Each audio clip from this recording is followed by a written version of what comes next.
So now, so we are going to learn electrostatic energy. So in our previous lecture, we learned about potential, right? Electrostatic potential. Electrostatic potential is like something that you can take a gradient and you can get your electric field, right?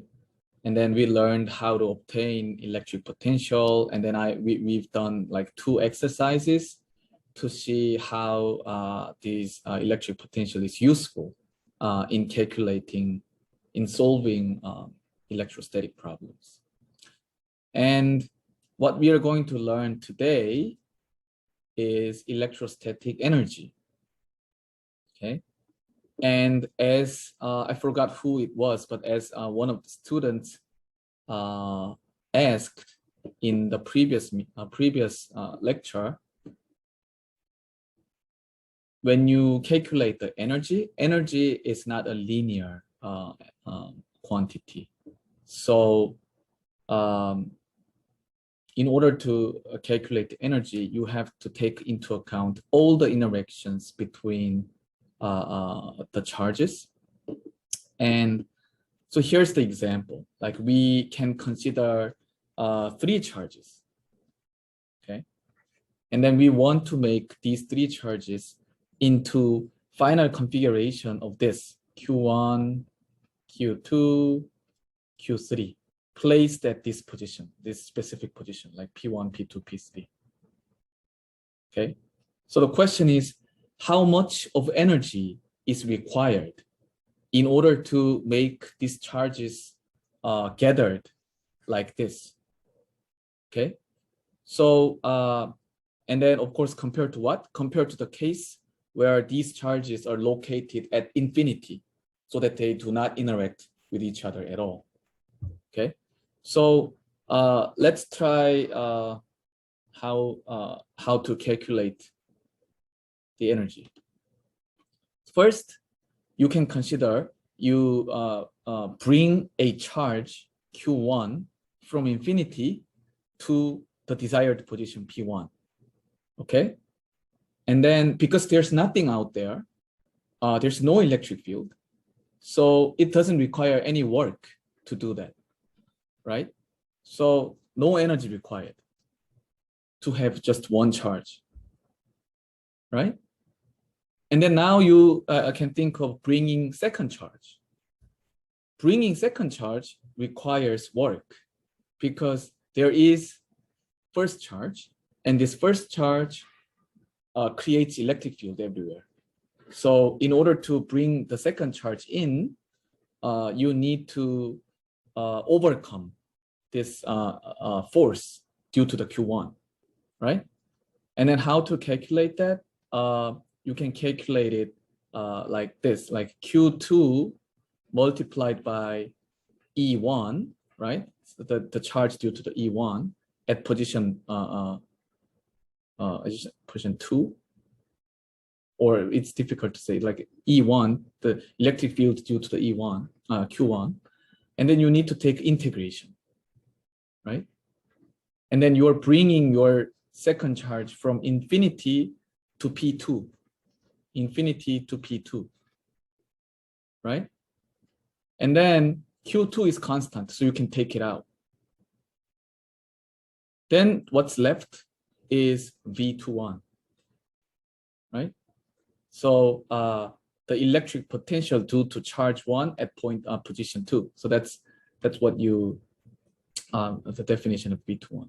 And then the value is Q1 divided by 4 pi epsilon naught R21, right? So this amount of work is required in order to bring in second charge to the position P2. And similarly, if you want to bring third charge, you need to take into account the interaction of this guy and that guy, right? And then the first one is this, the second one is that. And then this goes forever, right? As you add more and more charges, you have to take into account the interactions between the existing charges, and the existing charges, the number of existing charges increases you have to take into account like all these interactions. Okay, and from that on, like in this simple example of 3 point charges, you can see if you add W1, W2, W3, it's like this, right? And then you can see that it's all combination. Like it of course like you need to add all the combinations that is possible with given amount of charges. So 2, 1, 3, 2, 3, 1. That's all the combinations, right? So in order to expand it or generalize it into more than 3 charge cases, what you need to do is you need to do this calculation. You need to count all the combination without without duplication, right? So to remove the double count, you can just do a if you simply run this summation, the double summation from 1 to 3, 1 to 3, then this summation includes like Q1 case, right? And then this summation calculate Q2 Q1 and Q1 Q2 in a different as a different cases. So you need to first erase this count, right? Self calculation. So you have this restriction, and then you need a 1/2 to remove the double count, right? And then you ended up having this equation, and then if you write Qj out, because Qj is not relevant to the K summation, so Qj out, then you have a relation only about K, summation about only K. And then if you look at this, actually, this is the potential due to all the other charges except for Qj, right? If you look at this, Qk 4 pi epsilon naught Rjk, and take a summation when K is not equal to J, means all the charges except for Qj. So the electric potential due to all the other charges. So if you define that as Vj, then it's written like this: 1/2 Qj Vj summation runs from 1 to 3,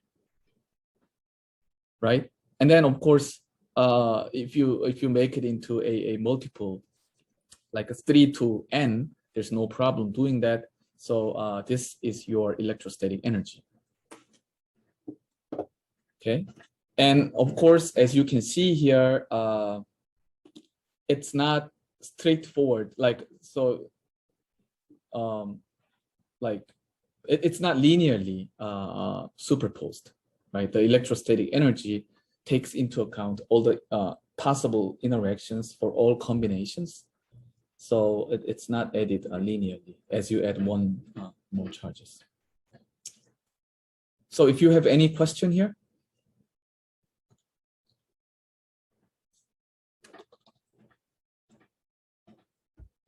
So the energy of a given charge distribution made of point charges is 1/2 Qj Vj. And then Vj is defined as this: electric potential due to all the other charges except for J, except for Qj, right? That's the definition of Vj. Okay, so let's see.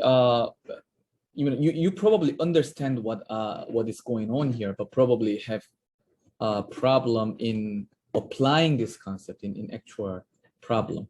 So before doing that, let me introduce one more thing about the electrostatic energy. So we also want to expand this concept into continuous charge distribution. So the previous one that I just mentioned was about, like, say here, is about point charges. So if you want to extend it into continuous charge distribution, it's same. Like you just all you need to do is to make the Q into a what is this charge density, and then take line integration, surface integration, and volume integration in order to get the energy. Okay, so rho v dv is the how you calculate it. But there's more than that. So if you look at the most general form, the volume integration, then the energy, electrostatic energy, is 1/2 rho v dv, right? And then v, rho by Gauss theorem is equal to epsilon naught divergence of E, right? This is the Gauss theorem. Rho v is this is Gauss law. And then what we can do is we apply a vector relation, like so divergence of scalar function multiplied by vector is this E dot divergence gradient v multiplied by divergence of E.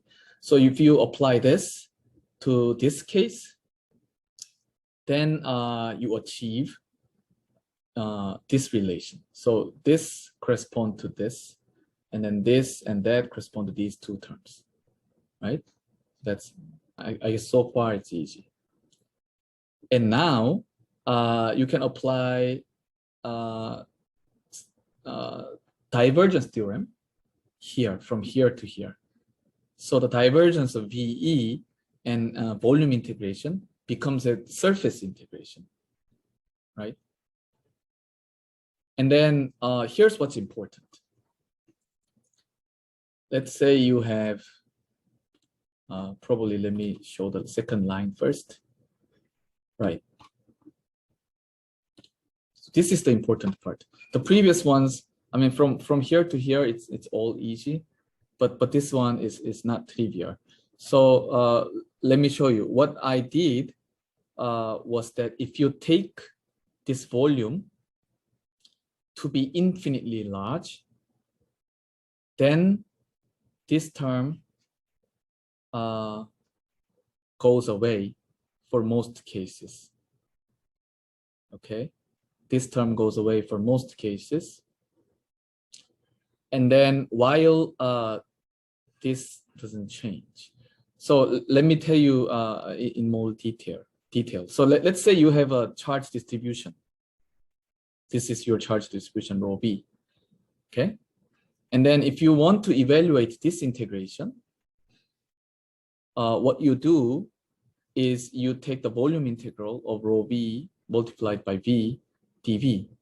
But you know that rho v is non-zero only in this, inside this, and then zero outside this. So it doesn't matter actually how large you take your integration volume, as long as that volume includes your entire charge distribution, right? It doesn't matter. So it doesn't matter you make your volume like infinitely large. The calculation results doesn't change at all, because anyway, the outside of the distribution, rho v is zero, so it doesn't contribute your volume integration, right? So the result is the same for this thing. But if you go here, the third line, this is about like volume, so volume integration, and also the surface integration that encloses the volume, right? And these integrations actually are different depending on the choice of integration volume, right? Because E and V, none of these are zero. Like let's say you have a charge density here. Even at the position where there's no charges, you still have electric field, right? Due to these charges. And then potential is also non-zero because you have charges here.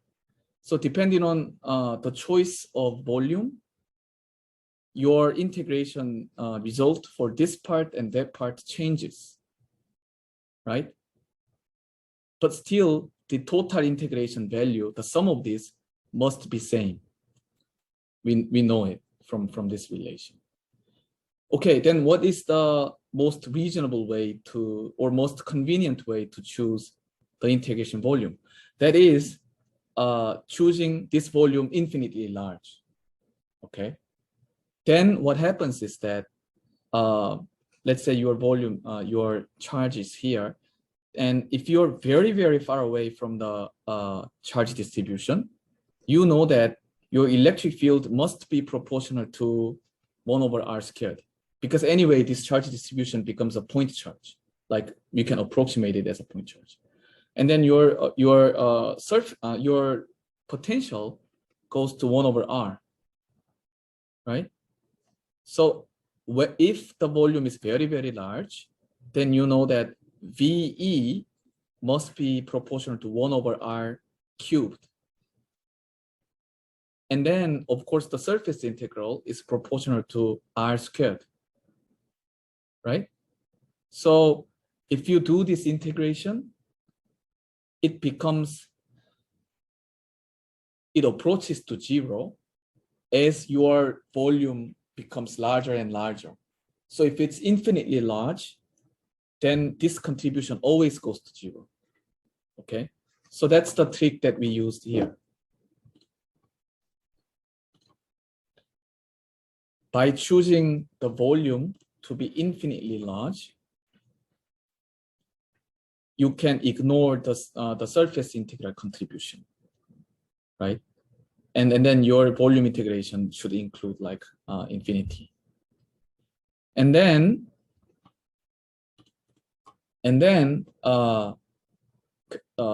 minus gradient of V is E. This is by definition, right? So this can be reduced to 1/2 epsilon 0 E squared dV.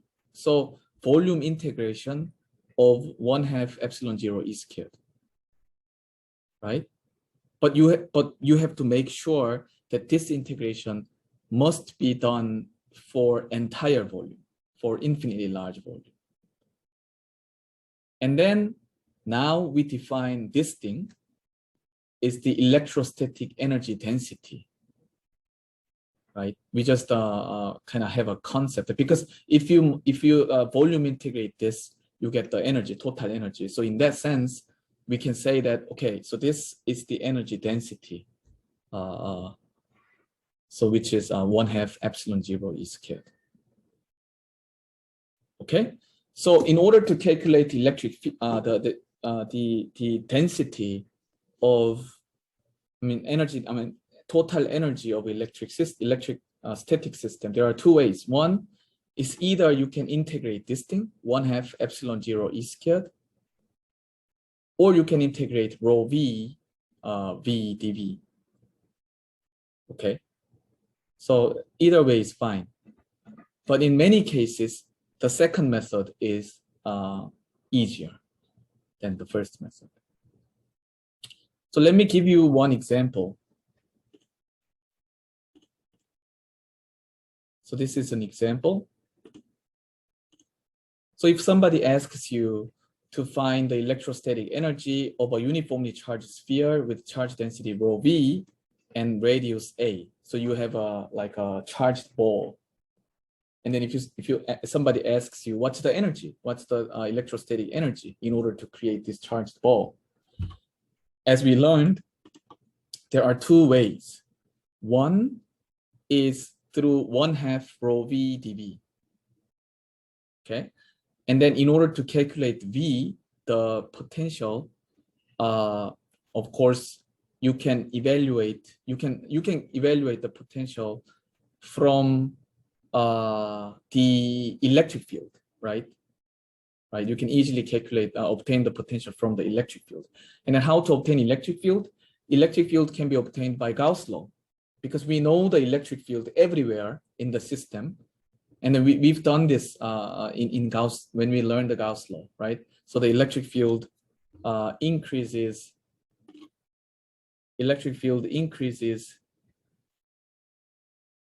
until R becomes A, and then when R is larger than A, it decreases like this, right? That's what we learned in Gauss theorem.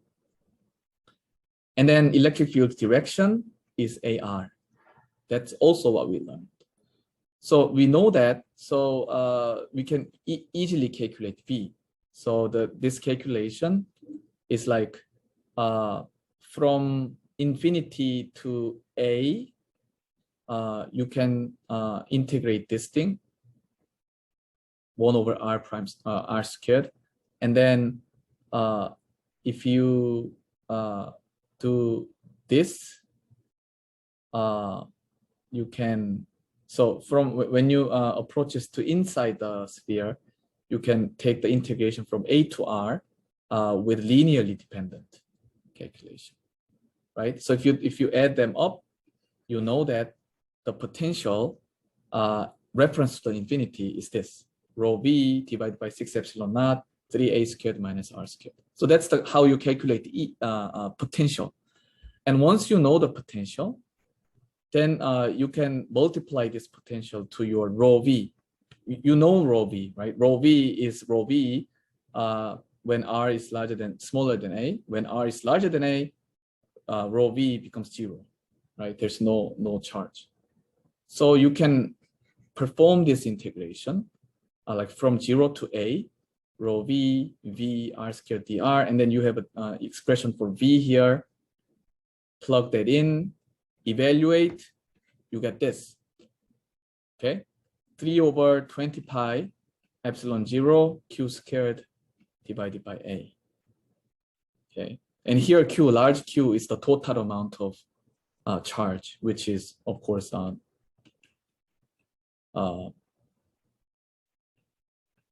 this. Okay, so I guess it's not a difficult calculation. And what's the other way? The other way is you can calculate the energy directly from the electric field. So you know the electric field distribution, right? So the other way is you can evaluate 1/2 epsilon 0 E squared everywhere. Okay, and as I said, electric field never becomes 0, even though you move away from the ball.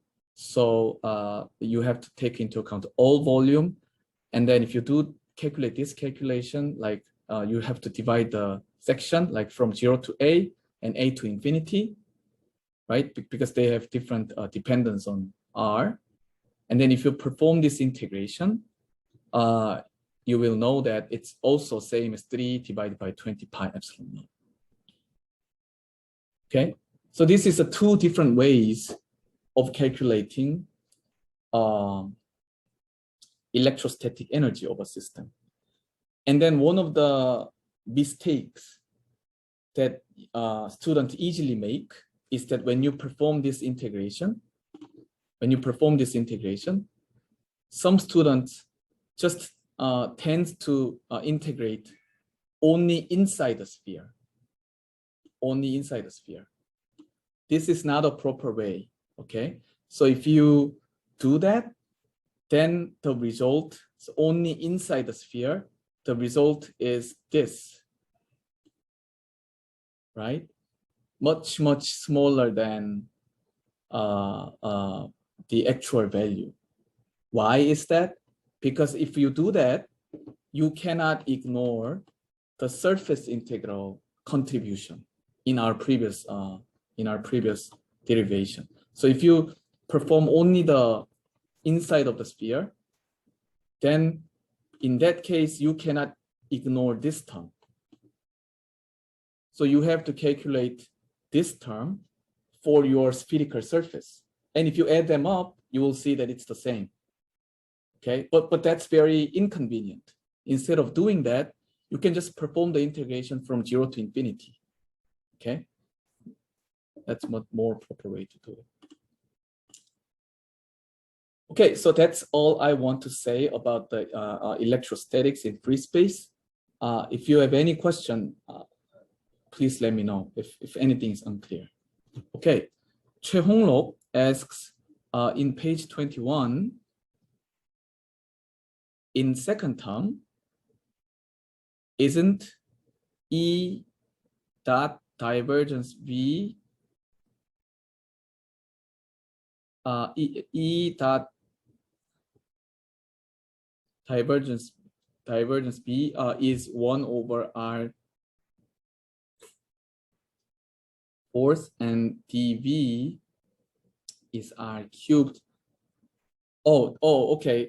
This is a very nice question. This is a very nice question. Okay, so does everyone understand this question? The question is, so what Choi Hong-luk asks is, when I argue that this term goes to 0, I said V is proportional to 1 over R. E is proportional to 1 over R squared. S is proportional to R squared. So if you multiply them all, it becomes 1 over R. So when R goes to infinity, it goes away, right? That was the argument. So what Choi Hong-luk asks is, then doesn't that the same argument applies here? Like, because E, when R goes to infinity, E goes to 1 over R squared. Gradient of V goes to 1 over R squared, while V goes to R cubed. So the same proportionality holds. This is a very interesting question, but you have to keep in mind that volume integration includes contributions, like all the contributions when R equals 0 to infinity, right? We are not only taking the contributions at R goes to infinity, right? And then when R is small, we cannot say E and B is proportional to 1 over R squared or 1 over R, right? So because this is volume integration, we have to add all the contributions when of R was 0 to infinity, okay? Whereas in the first term, the surface goes infinitely large, and then we have only contribution from R is infinity. There's no contribution when R is small, right? So that's the difference, and that's why we cannot ignore the second term by using the same argument. But this is a really interesting question. And then another question by Lee Dong-gun on slide 21, line 3. Oh, yeah. So Lee Dong-gun asks the same question, why this goes to 0? And then I explained it again. So I hope that answers your question too. Is there any other question?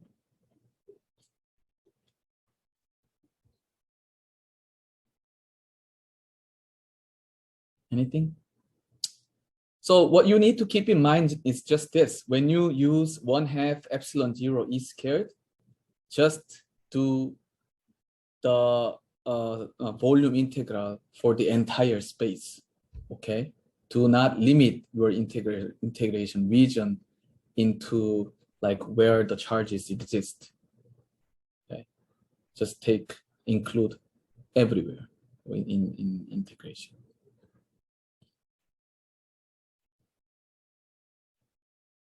Okay, so if there's no other question, I think I can move on.